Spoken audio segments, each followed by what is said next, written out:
Welcome to the Board Game Snobs podcast. Critically harsh reviews with a touch of class.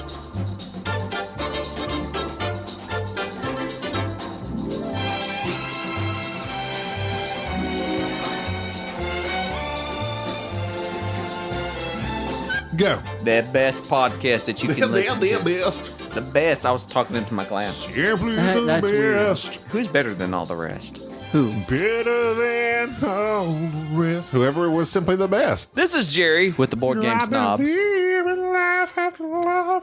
The Board Game Snobs podcast. With me is the host, Gaby, Hello. and our friend Enrique. Hey guys. And this podcast is about board games, but not necessarily about board games. We talk about board games, but also we talk about up-and-coming things that might be going on in the world around us.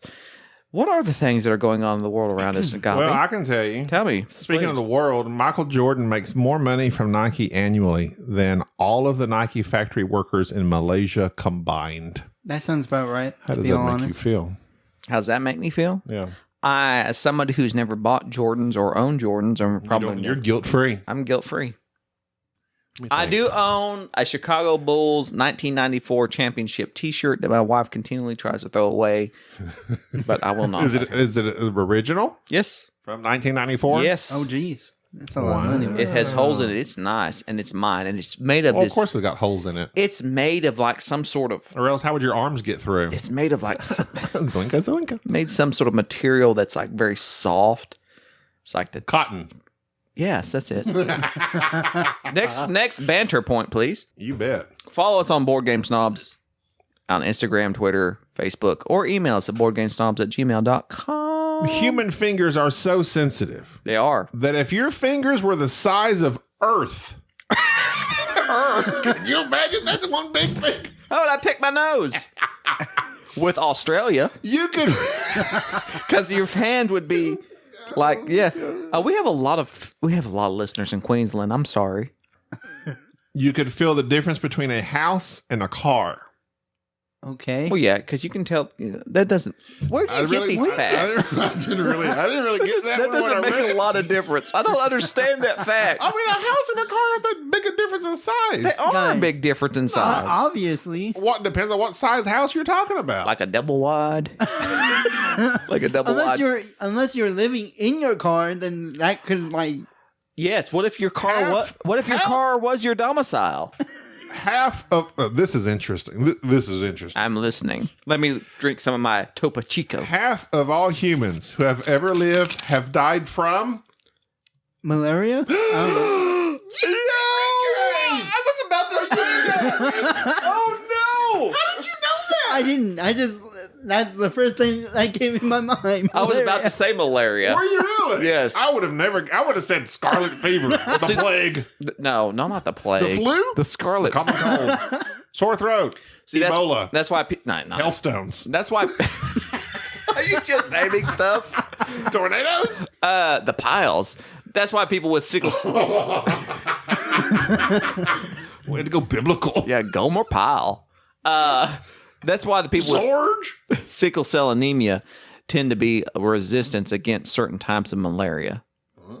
So they think that might have something to do with why people with sickle cell anemia tend to do better in living in places of Africa where they have that type of malaria. Like they've developed that through people dying off and those that were It's resistant. not really like I'm very. But there's like impressed 4 with this. different types of malaria, if I'm not mistaken. Go on. I'm listening. Well, And we're- so are our listeners. And we love you all for having to put up with this banter section that I am contractually obligated to take part in. While working on Oh, you poor Pac-Man, child. video game designer, oh gosh, Oh god. Toru Oh, you mean Awantani? the? Have I? Maybe it's the no. Don't act like Was you know allegedly inspired by the shape of a pizza with one slice removed. that. Nice. Huh. What happened with Mrs. Pac-Man. Pac-Man? They got divorced. Mm. Who got the It's kids? sad. I used to watch the Pac-Man cartoon on USA. I used You to watch a Pac-Man cartoon. I used to watch the Mario Bros. Cartoon. I think I I've didn't know. watched a 3D version of of a Pac-Man cartoon? Kind of look like Sonic now that you're mentioning it. With my with fluffed out hair, man. Yeah, do you know that Enrique uses a hair dryer? Really jealous of your He hair. uses a hair Not dryer. the hair on your lip. Not the hair just your on his head. hair, but all over his entire body. Wait. Yes. Say again. He uses a hair dryer. He being Enrique. Enrique uses a hair dryer to dry himself off after a shower. Is that because your body's covered in hair, therefore Yes. the hair dryer? Yes, I'm glad someone actually knows this. He has burnt out multiple hair dryers. It's per- only been 3, What about okay? a towel? Do you use a towel? No! Yes. So you towel. You towel off. You and then towel off? You finish Yes. off with a hair dryer. Yes. Then a warm touch. What kind of hair dryer do you use? Oh, and I love the warm air on my cold, wet body. That sounds like the beginning of a novel. As I stood in the Hotel 6, utilizing their cheap hotel blow Motel dryer, 6. I realized to myself, I don't know where I'm going with this. What a wonder. The average wonderful hummingbird's world. heart rate is more than 1,200 beats per minute. A what? A hummingbird's heart rate. Yes. Have you ever seen a hummingbird egg? My little hummingbird. Mm. Have I ever seen a hummingbird ate? Egg. Egg? Yeah. What? Egg. It's not AIG. It's egg. Egg. I'm Why do you talk like that? I have a speech Because he impediment. No. because he No, drinks. that's like, there's a guy I know, he's from like the Dakotas, and he says like bag. Egg. Let me grab my bag and we'll go. Like, what? Well, It's not a long why A.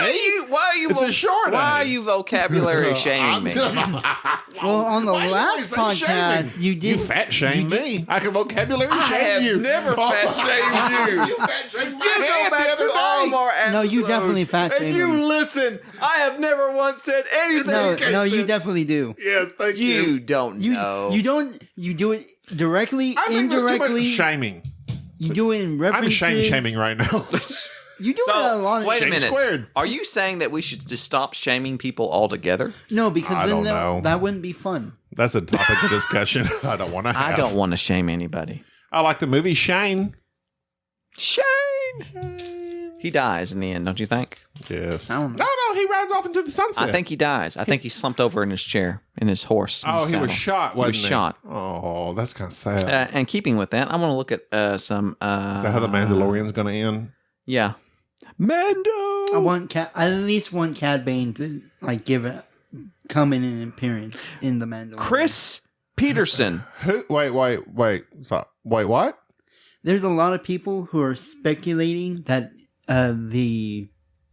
what was it? Wait. Are you going to give any spoilers? No. Yeah, we don't do spoilers this here. is only speculation. We don't do Okay. spoilers nor In the shame. What is it? Speculation about something that's occurred in the show? Yes. Yes. Okay, well then that we can't. We can't. He thinks that Cad Bane is going to show up in the A show. lot of people are suspecting that Cad Oh, well, you can say that. in the 4th episode at the ending. Wait. Shh. We can't talk about the final episode. There's people that listen in Europe. We're big in Europe. We're huge. Yeah, you're We're right. huge Right. in Europe. Thank you. You stopped me both, and I didn't realize. We're it also at big in first. Australia. We've had a lot of good fans that have been emailing us from Australia. I don't know what Australia what is they're all about I don't us. know what it is. Chris Peterson sent us an They're email. our brothers. Hey, he says, I've acquired Gold West in Australia because Why y'all both you laughing? like them. And stare at me sternly. He asks, have you tried a Vindication? Well, I will say this. I've not played Vindication the game, but I've done Vindication in real life. I've been vindicated. I have been vindicated in normal times. There's a legit game that y'all might like. Now, I've heard a lot about There's a legit game you might like. Vindication. He then goes on to say, there might be something wrong with me There since might be something wrong with me. I have started to listen to Board Game Snobs Since I have started to listen to Board Game Snobs. before any other podcast. Wait, now I'm kind of merging into Jason Statham. Yeah. Gotta go. Gotta go. Megalodon. Hey, Shark. Joel sent us an email. Joel says, hey, he's from Deep South, Australia. Wait, what did you say? He says he's Sound pronounced. like you said Deep South, Australia. He did. He's spelled that way. Okay. That's right. Another Aussie on board, listening back through the catalog and enjoying. Get it, Lord. Yes. Yeah. Why is it? Cool, could grab you. I think that we. I love the Australian accent. I do too. I think it's because Because it's one of the few I can terribly do. I think because it reminds us of ours. It is. It's like the southern accent of England. It is. Texan It's the deep Australians. south of England. Deep south of England. We do love our listeners. We couldn't, well, I was about to say we couldn't do it without you, but since we would do it without anybody. We started without you. We don't need you. But no, if you want to send us an email, please do. boardgamesnobs@gmail.com. We do appreciate. Oh, and that reminds me, some quick housekeeping. You remind me. Thank you, Bat. Huh? Thank you, Nickelback. No, thank you.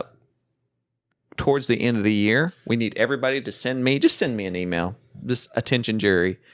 Of your favorite game of 2019. Why is it just you? Because you're not going to read it. I'm not I sure. read stuff before you do half the time. Half the time, but the other half the time, it works Okay, every so time. 50-50. So attention, Gaby or Jerry, which is literally boardgamesnobs@gmail.com. What's your favorite game of 2019 is? Because we're going to have our Snobbies Award come out on the first of the year. Okay, I need details on how that's going to work.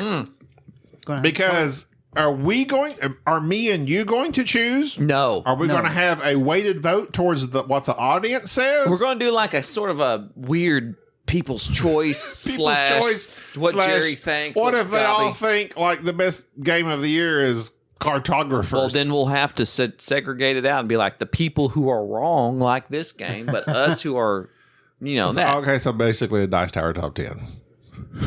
Because they have theirs, and then they have the People's Choice. Who's the Dice Tower? I don't know those people. That's minus Sam. I know that. Who? Plus Mike. Who? Shout out to Mike. Okay. Delicio. Hey, that means there's a spot open on Sporadically Board. Okay. Peace out. I'm out of here. Hey, Dan, give me a call. Dan would never have someone like you on his show. He has respect for himself. Besides, what would me and Enrique do? Well, I would do nothing. Okay, I want to talk about one of the best games I've played in a long Wait. I have an idea for a time. TV show that has been on my mind, and I need to get it out there. All right, you have 10 seconds. Go. Sell it to me. You've seen the show The Mentalist. One episode. Go. And what does he do in that show? He thinks deeply. He looks at people, assesses the situation, and solves crimes just by, like Sherlock Holmes style almost. Yeah. Almost. Powers of deduction. Deduction. I got a show for a porta potty worker. Huh? A porta potty worker. Okay. You know what that is, right? Yes, I do. Like a porta john. You know what that is, Enrique? I do. Obviously. I've utilized those. Okay. A latrine. Okay. Outside bathroom. Let's say he looks in the toilet, deciphers things that have been left behind. It's called the excrementalist.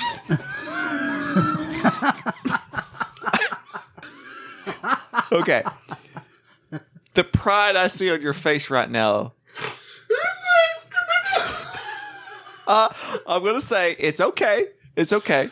He's the excrementalist. So, like, You can't even talk about this right now. You know you can't. you realize that, okay. I wrote that out. That was a joke. That's going to go on my stand-up hour. You're special. My special. Look here, John. I can tell Wait. that this Is it- person eats a lot of fiber. Wait, is it the number 2 special? Oh, no. Okay, thank you. Is there anything else you want to get out before? No. Anything else you've been holding I back? want to hold back my other gems for later. Okay. City of the Big Shoulders, which tagline is stormy, husky, and brawling, which is basically you. Who? Me? City of the Big Shoulders, designed by, is that Mr. Chandler, I believe, the third? What was the name of the first name on there? I can't remember. That's a big heavy box. Raymond Chandler the City of the third. Big Shoulders comes in a big heavy box. I got to meet Raymond Chandler the third at BGG. Really? Yes, where he set up his game, I believe, his company, which is called Parallel Games. He's peddling City of the Big Shoulders, and he was there demonstrating it. And I got to show up and say, number one, thank you for sending me this game because I couldn't find it anywhere else. And two, how much I enjoyed it, and got to speak to him a little bit about just the design process in his company. And I asked him a very straightforward question that I probably shouldn't just go around asking, but I said, is your game a success? I said, do you feel like your game is a success? And he Define success. And he says, yes. And I then asked exactly that, define success. He says, well, I did a print run of this many games. It sold out. And I did another print run, which is about to sell out. And he says, so in my book, if I sell out this many games, it's a success. I have sold out almost double that. So yes, it's a success. And I thought, Wow. very nice. It pleased me. Good for you, Chandler. It pleased me to be able to talk to a publisher who obviously loves his game so much that he put so much effort into the design, but also the artwork and everything about it, and be able to sit and talk to him about the strategy of the game. I had several questions about the various strategies found in City of the Big Shoulders, which is for our listeners, a heavy economic, kind of based off of a 18xx game where you're starting companies. Each player begins with one company, but you can start multiple companies throughout the game. You can invest in other players' companies. You can sell out of companies. You can do hostile takeovers. And then interspersed amongst all that, there's a worker placement aspect and a resource management type game going on. A little bit of engine building even. And so it's a very in-depth, very heavy game. And it was one that when I first read the rule book on it, I was a little bit iffy on whether or not I would like it or not. I thought maybe it was almost too, what's the word? Not quaint. It was almost a little bit Dry? over, not dry. It was almost over my head. Like it was obviously an 18xx. Convoluted? No, not convoluted. It's like an 18xx style game, and I'm not quite there yet. Like I enjoy investing in Complicated. complicated. I'll just say complicated. I enjoy investing. As Avril Lavigne said. I enjoy investing in games, but I didn't know if I would like a game that's obviously this heavy. I got to say that I'm not going to say what I'm about to say. I'm going to ask Gaby his opinion. Go ahead. Tell me your opinion. My opinion of the game? Yes. Well, it took how long do you think it took to teach me and you played? An hour? No, not an hour. Half an hour. No, I did with City of the Big Shoulders like I do with most games. I get on YouTube to see if there's a video where I can watch somebody play it. Yeah, but There is a decent little run through, but not something But when straightforward. me and you were watching, like you taught me, I'd say it took, 30 minutes if I really think about how long the time took. Because it was just me and you. We started playing, and I had to have you, keep reminding me of stuff, especially when it comes to the dividends. That just racks my brain. So this game does its best to simulate the fluctuation of stock prices in a business. So to give you a flavor of how this game plays out, you can start a company, and all the companies are various real-life companies that were in the City of the Big Shoulders of Chicago at the time. And why is Chicago like a big... Why is the stock market taking place there? Because there's a lot of companies started in Chicago, centrally located, a lot of access to the east and west. Okay. Either way, when you start a company, you invest in it, you have shares in it, and then when the company produces... Do I believe in love? Sure. I know. Produces its shares. I get that. I'm all right. Look, you're trying to dig yourself out of the hole of the excrementalist with using share jokes. No, don't say the whole of the excrementalist. Look. I am just. I'm done talking with you. You have just no. This is a highbrow podcast. Since when? Since ever. So in the City of the Big Shoulders, you're investing. I love this game. Wow. Just go ahead and spoil it. Okay. I do. You You're love talking it? about it. I love it. It is hard. It is complicated. It is not easy. It is not smooth.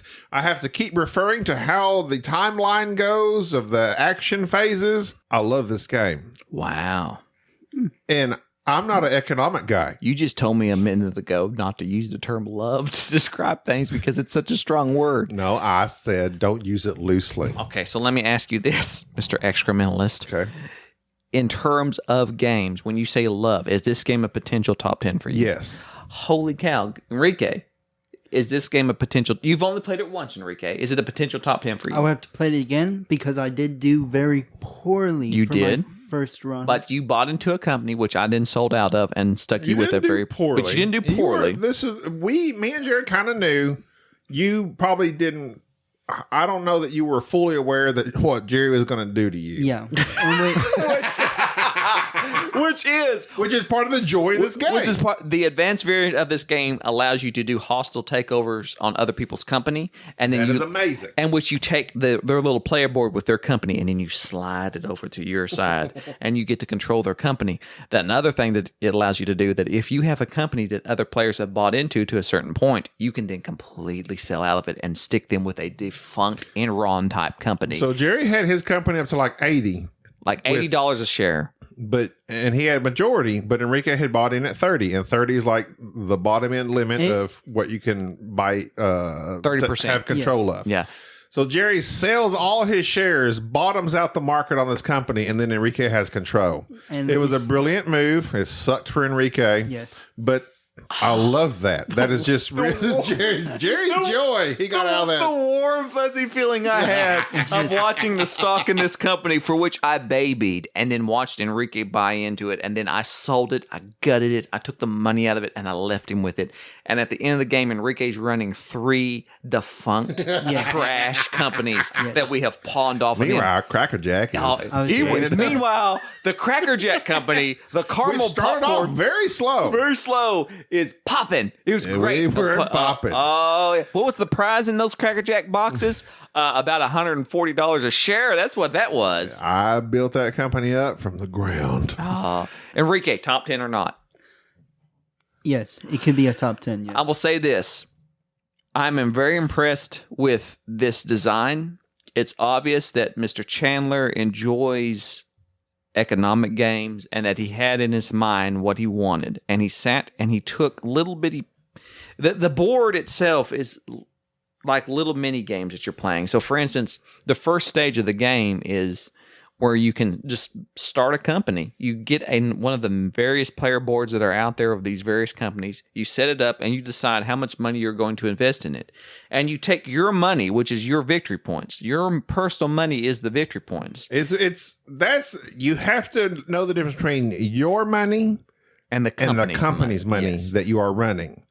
And it's very mathy, so that's difficult. That's what I'm saying. It's not a fluid game. It's not. What would you call that? It's not eloquent in terms of what is. It's not common to everyday people. What's the term we use where everything makes sense? Turn to turn. Turn to turn, not fluid. No, we use it all the time. Smooth, eloquent, smooth, but no, that's not it. Cohesive.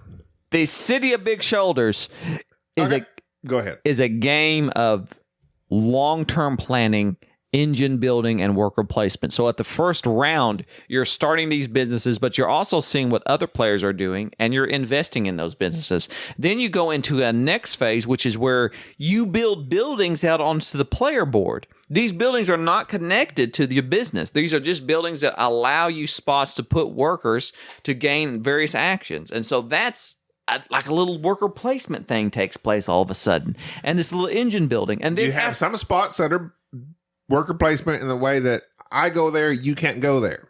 There are some spots with the infinity symbol where whoever wants to go there can go there. Right. And so as it continues on, as the game continues on, it's like your company starts off just fledgling. It's just falling apart. You need workers, you need resources, you need managers, salesmen. You need all these things, and you can't get them. But by like the 3rd or 4th years, and there's only like 5 years in the game, I believe. 5 years. You're trucking along, and I found it interesting that you could open multiple companies. Enrique was running 3 companies, albeit defunct. Mm-hmm. I ran 2 for a while, and both of them... Sears and Montgomery Ward. Were like butter. Kmart. Everybody... You had Kmart and Sears. Kmart's still around. Barely. Montgomery Ward's is... Barely. What's your favorite defunct? Safeway. I don't even know that they're defunct, but if they're around, they're not as much as they used to be. And I love Safeway because when I was a child, we would go there with me and my mom, and they would have Archie and Jughead comics, and I would read comics from the rack while she would shop. My mom used to always go to Montgomery Ward's. I don't know if anybody knows about Montgomery Ward's. I know about Montgomery. There was one in Idabel, Oklahoma. Yeah, Montgomery Ward's. There was one in Ardmore, Oklahoma. They had an oil change. I think it is a southern store. Here's why. When you walk, my mom would go there to take her. Mom? My mom would go there. Mom, Did you shoot her from 50 yards away? No. She would go and take her Delta 88 Oldsmobile to go get the oil change. We are so old. And when you'd walk into the oil change place, as soon as you walked out of it, was all the furniture that they'd sell. So I would go get a book. Come here if you want. You need your oil change, you need furniture. Come on in to Montgomery Ward. And I would find a sectional, sit down and read while they changed my mom's oil. There you go. One time they forgot to put the oil back in the car. They took the oil out, didn't put the oil in. She started it. Seems like a key element. You think so? And then from then on. Seems like we're forgetting some, boys. From then on, they had my mom's name up on the wall. She got free oil changes for life. Did it blow up y'all's car? No. She got free oil changes for life. Okay, so I need to know. They didn't put oil back in. How did the car make it home? She didn't. She started it. Light came on. It made a noise. She shut it off. They rolled it back in. They put oil in it. And from then on, my mom got free oil changes from Montgomery Ward's for life. Montgomery Ward's lifespan lasted 3 more years until they went out of business. She was devastated. I remember you talking about I remember when I would go shopping with Mom. We would go from Valley in Oklahoma. We'd go to Idabel, Oklahoma, because that's where the Walmart and Safeway and all that stuff was. Of course. There's nothing in Valley. There's nothing in Idabel. Well, there was a Walmart and Safeway back then, and a Piggly Wiggly, deep south. So I remember.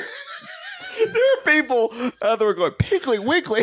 Hey, watch Oh Brother, Where Art Thou? Did you get banned from Piggly Wiggly? Was that the store or the entire franchise? I would. My whole thought process is going back to the earliest book I remember reading, because I would read this book on the way to Idabel with my mama, and it was Clive Cussler books. Wow.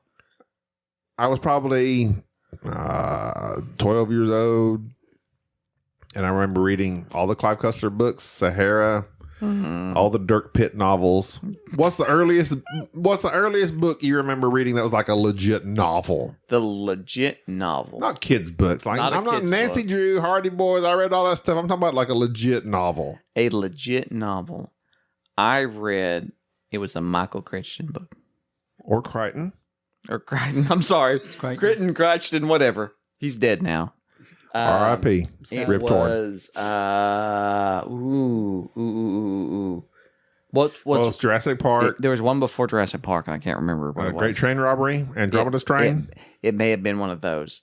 Now I'm sure I've read others before that. He did the 13th Warrior, Eaters of the Dead. It may have been one of those. Eaters of the Dead was excellent. It may have been one of those because Congo, Sphere. No, I remember reading Spear. No, I read Spear later in life. But I just remember reading a bunch of little books all of a sudden that like had caught my attention. And I know I read a Philip K. Dick book before Michael Crichton, but I cannot remember what it was. Because I reread Blade Runner books, like it wasn't like Sheep Dreams. Or something. And do Androids Dream of Electric Sheep, which is like spot on, right? Like spot on. I love that. The earliest big book I remember, I read nearly all of the Clive Cussler series. Dirk Pitt, I was all about Dirk Pitt. When they made that Matthew McConaughey movie, I was like, he is Dirk Pitt. They nailed it with the casting. Yeah. Not so much on Al Giordino, because he was like a stocky, barrel-chested guy. Literally, every novel said barrel-chested Al Giordino. And I'm like, that is not Steve Zahn. No. But I love Steve Zahn because he's hilarious. Yeah. But he's not doing anything. But Matthew McConaughey had the green eyes, the sun skin, the sun-tanned skin. Sun-kissed skin. I was like, man, they nailed it. But Sahara bombed big time. But it made me sad because, like, Dirk Pitt. He tried Titanic. Titanic was a novel. Really? By Clive Cussler. Dirk Pitt brings up the Titanic from the bottom of the sea. They made a movie starring Josh Brolin's daddy. Whatever his name is. I have no clue off the top of my head. And it like bombed big time. And so it kind of did Sahara. Raising the Titanic. Yes. Oh no. One should not try to raise old things up. That's what you would call an experimentalist. You don't bring up old things. So that's good stuff. And I haven't read a Clive Cussler. So finally, Dirk Pitt's he finally made it where Dirk Pitt has children, And now Little they're Pitts. like taking Dirk Pitt Jr., and they've taken over. And he's literally like handed the stories off to his son, Clive Cussler Jr., whatever his name is. Oh. And I used to love, because I loved adventure novels, and they were full of adventure. I love those books. Michael Crichton's books, read them all. Clive Cussler books, read them all. It's interesting that we're talking about defunct things and defunct businesses and talking about City of the Big Shoulders, which are basically make a company, either make it good, wait till somebody buy into it and stick them with it.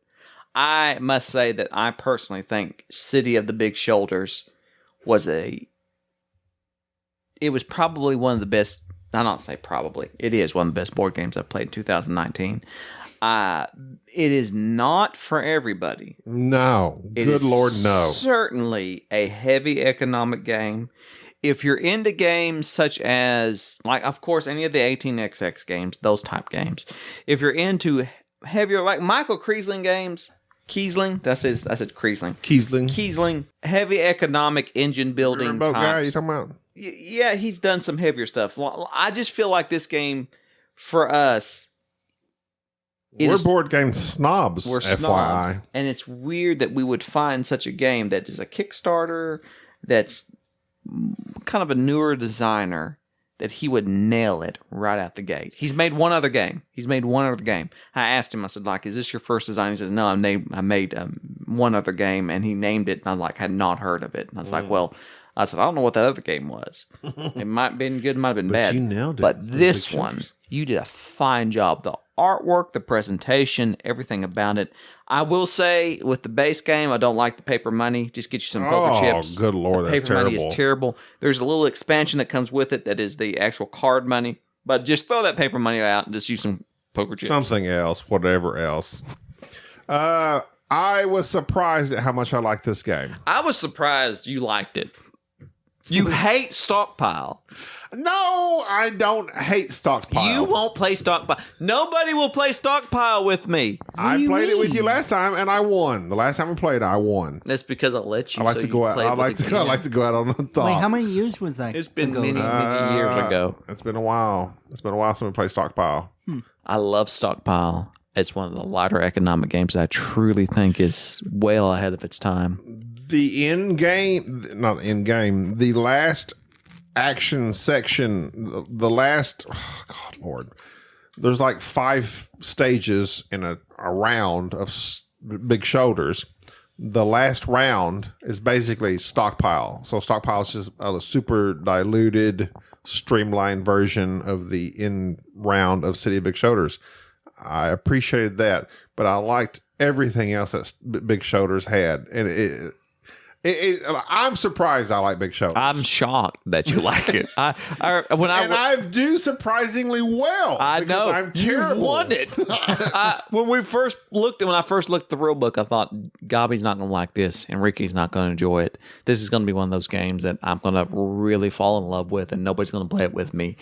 And I just remember the first time I played with Gaby, he about halfway through, he's going, I really like this. I'm really enjoying this. I'm like, really? He's like, yeah, I like running my little business. And we quit that game like a round or two ahead of time. Yeah. But I was ahead. Yes. I was winning. Yes, I had to leave. I loved it that way as well. Yes, you did. And then we played this game, 3-player. We played 2-player. We played 3-player. Me, Jerry, and Enrique. I won that one as well.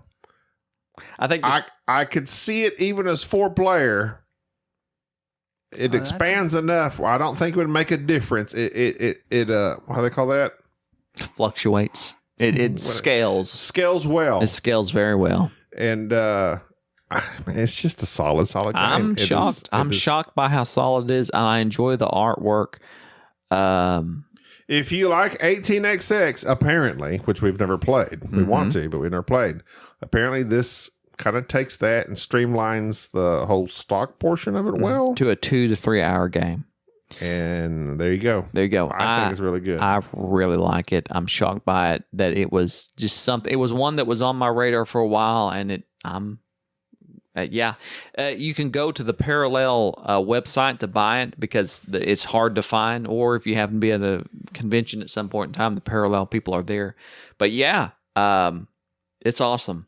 I am again amazed. Who's it published by? Parallel. Oh, okay. It's his own company, Just Mr. said that. Chandler's. Yeah, it's his own. He's just doing it himself. A great game. Highly recommended if you're into deep economic strategy games. It's got a little bit of everything, and it's just nice. It's super nice. Do you know North Korea and Cuba are the only places you can't buy what? North Korea and Cuba are the only places you can't buy Pepsi. Coca-Cola! Oh, I love that! How'd you know it was a soda pop? Because I've been shocked by you and Enrique's performances. well, there is a like tariffs on weird things. And like, well, I should have said Coca-Cola because Coca-Cola is number one. Coca-Cola is I love Coke over Pepsi. I don't drink Pepsi. I'm like I don't drink Pepsi. Well, this is the deal. Pepsi's dying a little bit. Anytime you go to a restaurant and they're like, "Oh, we don't have Coke, we have Pepsi," like, just walk out. No, walk out. That's Pizza Hut. You're in Pizza Hut. Let me tell you what makes me even angrier is when they're like, "I need a Sprite." Like, you like Sierra Mist? I literally made by Coca-Cola. Coca-Cola. I did not realize until Or Dr. Pepper. I remember like being 14, 15 years old and traveling north. And when I say north, this is the first time I went past Kansas. I did not realize that you northerners did not know what Dr. Pepper was. No. Oh, I have a story for that. Go. And so when I'm up north and I'm going, I'll have a Dr. Pepper. And they're like, what? You mean a Dr. Pibb? Mr. Pibb. Like, Mr. Pibb, yeah. me? It's like, He doesn't have his degree. I want a Dr. Pepper. And everyone was asking me later, was like, what's with Dr. Pepper? I was like, it's a barbecue water prune juice tasting. It's like what we drink down here. I haven't drank a Dr. Pepper in probably 10 years. I've cut since I've stopped drinking all carbonated beverages. I use a little You're bit. drinking Topo Chico, it's carbonated. I know, but I'm talking about like Cokes. Like I use a little bit of Coke in my rum. Only whiskey. But now Only rum. Yeah. Like now that I've started, and I use a little bit of Sprite when my tummy's sick. We went to... Go ahead. Are you 12? Yeah, hey, everybody gets a sour stomach every once in a while. You get a little bit of Sprite. Yeah, but they usually either say I stomach and that's it. Not tummy. Jana, what's the restaurant we went to in New York City? This is they perfect. laughed at me when I said Dr. Pepper. This is professional. Huh? I hope he cuts this out. He's up. No, he's not. Everything stays in. So we go to New York City in 2005. New York City. Get a rope.